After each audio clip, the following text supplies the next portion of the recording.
Ақ жол демократиялық партиясының өкілдері Шымкент тұрғындарымен кездесті. Даламол сауда-ойын-сауық орталығында өткен басқосуда өзгерістер қажет деген ұстанымын алға тартқан ақжолдықтар экс-мәжіліс депутаты Қазбек Иса, сондай-ақ қалалық мәслихат депутаттары Исламбек Төлебаев пен Мұхтар Шынеров тұрғындардың сауалдарына жауап берді.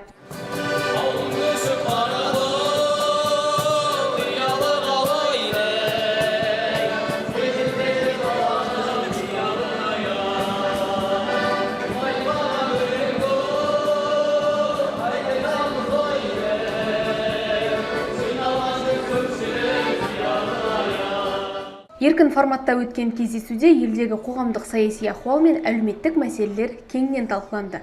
Партия өкілдері тұрғындарды тыңдап, олар көтерген сауалдар бойынша ой бөлісті. Халық қалаулылары мұндай кездесулерде айтылған әр ұсыныс пікір назардан тыс қалмайтынын, алдағы жұмыс барысында да міндетті түрде ескерілетінін жеткізді.